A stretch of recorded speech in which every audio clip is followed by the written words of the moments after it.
Hello and welcome to day 67 of the 1000 days of Nocode challenge. So far, whatever we have done is within the application. We have also connected with third-party apps like OpenAI, Weather, and Jokes via APIs. Now, how do we allow other applications to communicate with our application? And that's where public API workflows come in. By exposing the APIs to the public, you can allow them to communicate with your app, whether it is sending data or receiving data. You have to expose the APIs to public. Today, we will learn how do we expose our APIs to public so that other applications can communicate with our app. So, let's get started. To understand how do we expose an API to the public, I'm going to create a new API workflow, and let's call this as create user. Expose as a public API workflow will be checked. Along with this workflow can be run without authentication will also be checked. Let's see why we do this. So we will add a new parameter, and here we can have user name as the key and type is text. Likewise, we can have user email as a key, whereas type is text. Both of this is required and it is not optional. Okay, so the action that we want to take here is create an account for someone else, right?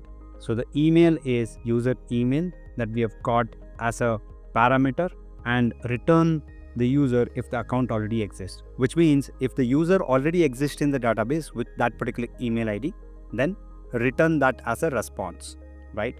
Click on change another field, and here we would want to change the name with username parameter. Okay, and so the next action will be return data from API, right? And you can send it as a structured JSON or a plain text.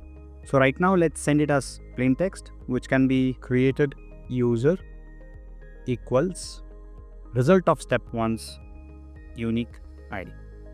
Okay, so if the user has been created newly, then the unique ID will be of that particular user. If the user already exists, then we will send the unique ID of the existing user with that particular email ID, of course. Now to see how this works, okay, let's go to the API connector and let's add another API, and we can call this as public APIs. Expand this, and this is create user. Now, the way we call this backend workflow that we have just created is we'll have to go to settings, then API. Okay, you can see workflow API root URL. Copy this entire thing, come to the plugins. Okay, and this has to be a post method. Okay, as we can see here, this is a post method, right? So we will make this as post. We will add this, add a slash at the end, go back to the backend workflow, right? Select the API workflow that we have created.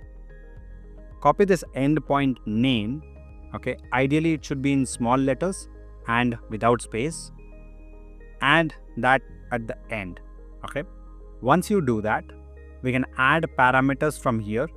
Okay, since we have two parameters, I would like to copy both of these parameters, right? Come back to plugins and paste them. Username here and user email here. Now you can give the values from here.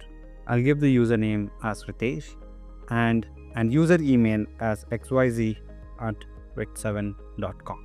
Let's initialize the call and see what happens. So it says the API call returns a non-object and you picked JSON.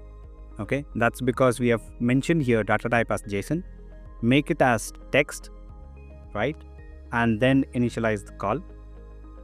You get the response created user equals to this particular ID. Let me copy this, go to data, go to the users and search for this user, right? So this is the user that just got created with xyz@rit7.com as email and name as Ritesh. Let's make the return in the JSON format because that's generally the case. So Let me go back, clear this off, right? Clear the entire thing. And we'll make this as structured JSON. Now we can give UID. This can be of type text. Here you can mention what is the UID. Result of step 1's unique ID, right? If you want to send any other parameters like name, and the value here will be result of step 1's name. We can add another parameter, and this time it can be email. The type is text. The value is result of step 1's email. Okay. Go back to the plugin and change this to JSON. Once I change this to JSON, right? And before we make the reinitialize call here, we would like to go back to create user flow and ignore privacy rules when running the workflow, because we want to send back the name and the email address. So let me click on plugins and reinitialize call. You can see that we have got the response with UID, the name, and the email. So show raw data. Status is success. Response with UID, name, and email with the values that we had received from the backend workflow. I've shown this to you from Bubbles API connector just so that you can relate to it. You can even try this from Postman or any other API playground. And that's how you expose the workflow as a public API. We have made this to run without authentication, and that is not a good practice. And hence, in tomorrow's video, we will see how, even though we make it as public API, it should be authenticated so that it is not misused by other platforms or other users. This way, even if other apps are communicating with our apps, it will be done in secured way. For now, go ahead and try this out without authentication, and tomorrow we will cover the authentication part as well. See you in the next one.